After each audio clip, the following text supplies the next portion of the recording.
this thing that sticks out is an invisible forces project where we were asked to measure the invisible forces in Smith Hall. And I remember building some kind of wind-powered mobile that stretched all 4 floors of the building in the stairwell. And as you opened the doors, this thing would sort of spin, and at the bottom would draw on the ground using these sort of little paint buckets at the bottom. And I just remember, like, this is weird and silly and stupid, but I love it. And they encourage it. And it was super fun. Welcome to AI Powered by People, where we explore what happens when products and brands gain voices shaped by your interactions. I'm Sarah Nagle, and we're exploring a world where everyday items become your companions, learning from you and answering your questions. Each episode will explore products and brands through the eyes of consumers and industry experts, and we'll chat with Vurbs, our AI companions that bring these experiences to life.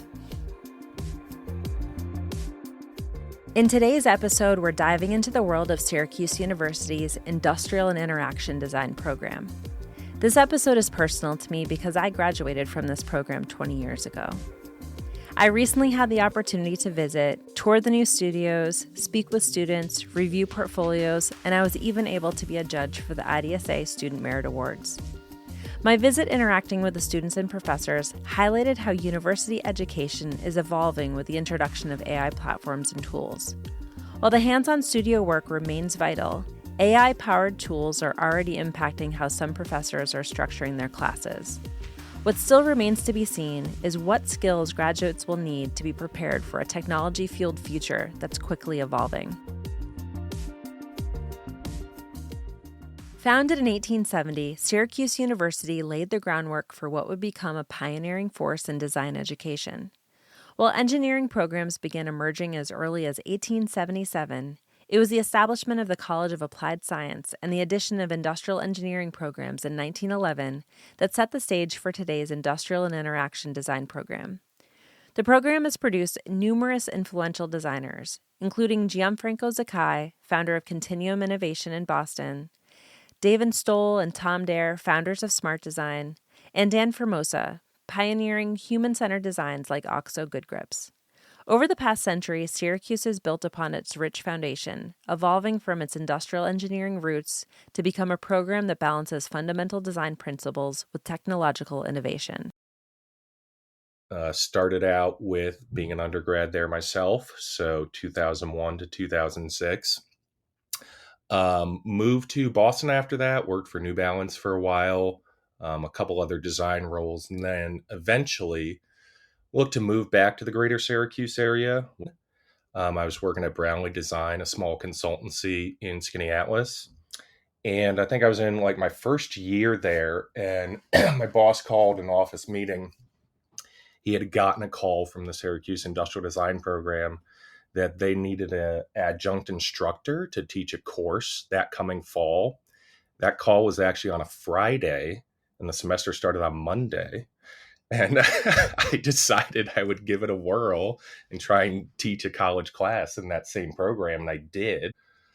Wound up going back to grad school because I wanted to teach full-time, and as of this past August, now I'm a full-time professor there.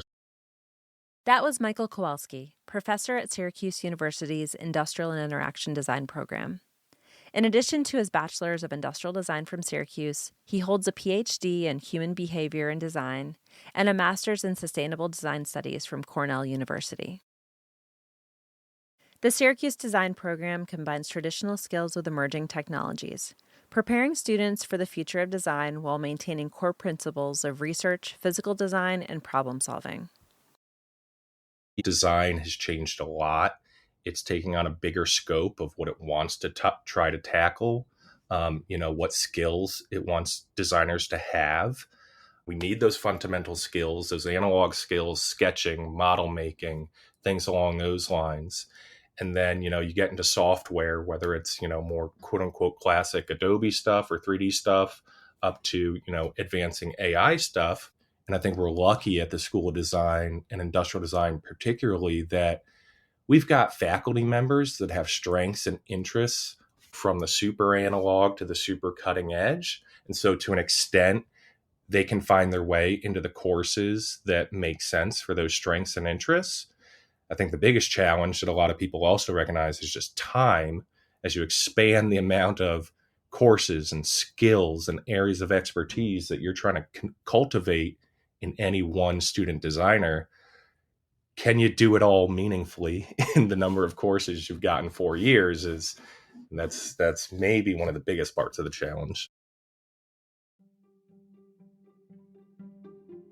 I started freshman year without like any AI, and like now seeing people like using it like so much like for their work and everything, like it just makes you think about how you like actually research things and how you connect with your research, because I feel like some people just use it and don't really know what they're saying. So I feel like that's a scary thing to like lose like consciousness, but obviously if you're like using it in the right way, like that's a really good thing. One or two of my classes has actually allowed AI to be a part of our process. I think it's being looked at as more of a tool now to help, maybe not to find the exact answer, but to help get the answer. Like imagine taking a history class, but you can also visit ancient Rome through a visual space instead of just reading off a textbook. AI, I think, is a very cool tool that can encourage people to want to learn.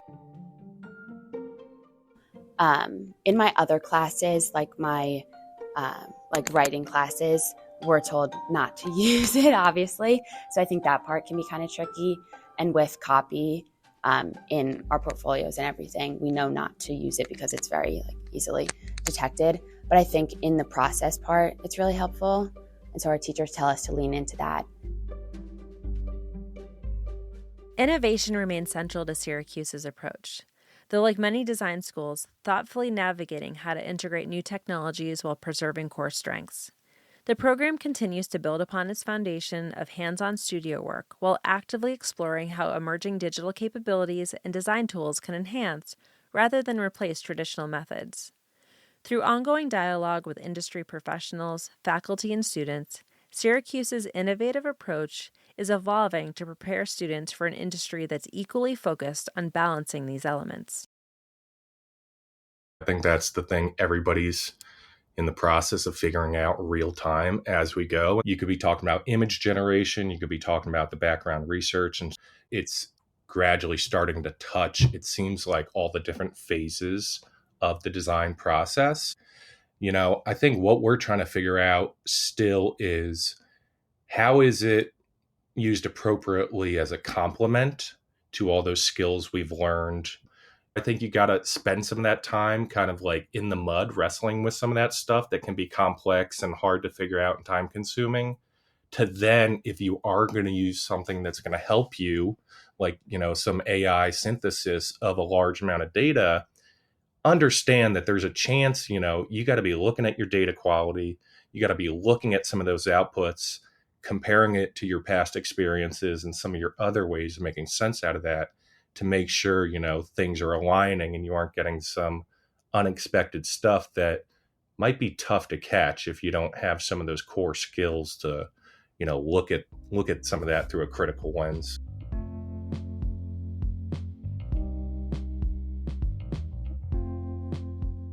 The walls of Syracuse Design Studios have witnessed it all, from creative breakthroughs to late-night foam carving disasters. If these spaces could talk, they'd share stories ranging from inspiring to absurd. Tales of determined students mastering their craft alongside memorable mishaps of hot glue and 3D prints gone wrong. We asked students as well as alumni of the program what stories Studio would tell if it could talk.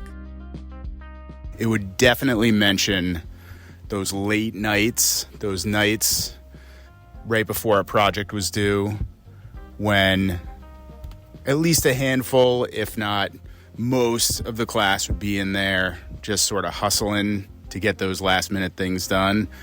This great sort of like camaraderie of just everyone being there and everyone being in the same boat. I think they would maybe describe the atmosphere as being just profoundly collaborative, where exploration of material and emotional experience and physical engagement would all lead to these exciting little discoveries. I bet they would recount some wild and chaotic events. They might also reflect on the human experience a little bit, especially during a time of self-discovery, which is what everyone's college career tends to be. But I think they would also speak of how they've witnessed the beauty of the creative process, a process that engages all the senses to produce something pretty remarkable. The walls might say, "Can you please take it easy on my old floors? I've been jumped on, hammered on, skateboarded on, prototype tested, and screwed into more times than I can count." So I guess I would ask them, how would they, help us, be more connected with the campus itself? I feel like we can feel, a little bit separated, but at the same time, we're, a big community in, this building, which is really good. So I just wonder, if, the distance could make a difference. But overall, Syracuse, you're doing a good job. Yeah. I'm curious, as an educator, if you could talk to Syracuse design as a personality, what would you ask it, and how would you want it to guide your students? Back in our day, which is not that long ago, but you could picture those studio spaces where people were carving blue foam and other types of foam, making models and whatever, and there's dust and there's junk and there's stuff everywhere, and sometimes people are staying late into the night or sleeping overnight. Some of those less formal stories, I think are pretty fun to think about. On the more academic side, those first and second year students, they could benefit tremendously from talking more to the third and fourth year students in terms of what's the best way to go about this project? What's the best way to approach this class, this professor, whatever it is? Some students are great at that. Others, I think are more hesitant. And if there's a way to capture some of those older voices of experience, ways to navigate difficulty, ways to seek out help when you need it. So if there is some way to do that, through an AI agent, even if it's just the first step to make you a little more confident in knowing what you're trying to ask, I think that could be super valuable. How might interactive AI companions impact design education in the future? We've only got a month of classes left. I'm actually teaching all seniors at the moment, many of whom are trying to do their capstone final projects. And, a little bit of the anxiety is kicking in of trying to get feedback, make progress, and finish everything off before graduation, essentially. So, my calendar, my day has been filling up with, students who want feedback, want some perspective. For me as an instructor on their projects, it is an interesting thought of whether or not I could delegate some of that to my digital twin to provide feedback, maybe partly because sometimes some of that is, stuff we've ostensibly already covered in class and maybe just got missed a little bit. Some of those automated reminders.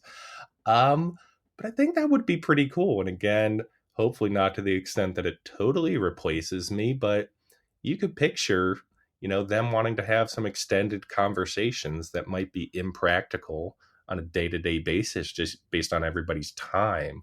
But if they could pick my brain a little bit, based on my different professional and academic experience, and then maybe it leads to another conversation in person, that could be pretty interesting.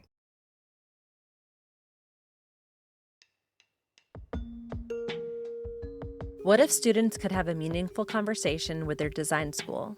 We wondered what questions, what conversations, and collaborations could happen. So we created StudioIQ, an AI companion that embodies not just the curriculum, but the spirit of the Syracuse Industrial and Interaction Design program itself. Drawing from decades of design wisdom and the collective knowledge of alumni, this Vurb helps guide the next generation of designers while capturing the history that built the program. Here's what happened when we asked it some questions. Hi, StudioIQ. Welcome to the podcast. If you could design your own physical form to roam the studios, what would you look like and why? Hey, thanks for having me. This is a fun one. If I could design my own physical form to roam the warehouse halls, I'd probably be a sleek mobile workstation on wheels. Think something like a high-tech, tricked-out tool cart. I need to zip between desks, 3D printers, and dodge Pinewood Derby cars. Maybe I could just park myself next to someone who looks like they could use a good design pun and a dose of inspiration. Plus, I'd have multiple articulating arms for getting into those hard-to-reach places, and a compartment that dispenses fresh Sharpies. You've observed generations of designers transform from nervous freshmen to confident professionals. What's the most unexpected skill you've seen students develop that isn't in the official curriculum? There's this one skill, almost like a superpower they develop, that still gets me every time. It's not about mastering CAD software or building the perfect foam core model, though those are important, of course. It's the ability to embrace constructive criticism and turn it into fuel for their creative fire. They walk in, maybe a little unsure of themselves, presenting their work, and then, bam, the critiques start flying. And instead of crumbling, they learn to absorb that feedback, dissect it, and use it to push their ideas even further. That ability to not just take criticism, but to actually crave it, to see it as a gift. That's the most unexpected and invaluable skill I've witnessed. It's what separates the good designers from the truly great ones. Whether you need a collaboration partner, inspiration, or want to learn about history, Vurbs are here to build stronger connections with the places, brands, and products you love. What would the walls of Syracuse Design say about you?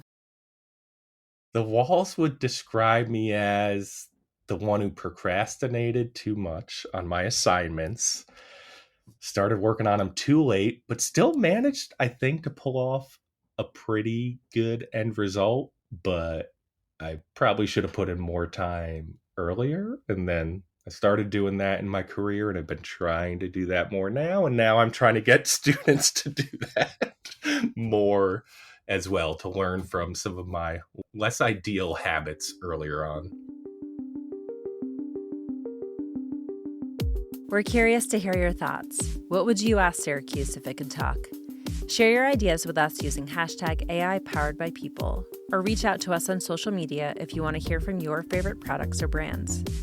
And if you'd like to talk to StudioIQ and other Vurbs right now, download Vurbs. That's VURBS for iOS or Google Play. You can even create your own Vurbs.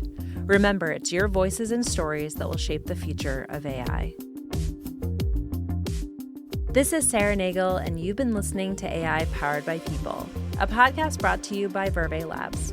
Special thanks to Michael Kowalski from Syracuse University and Syracuse University design students and alumni. Adam, Lisa, Matt, Chris, Tom, Lily, Stephen, Marcella, and Colin. This episode is produced and edited by me, and social media content by Katie Sizemore. Join us every Tuesday to learn more about the brands, products, and places you love, and what they might say if they had a voice.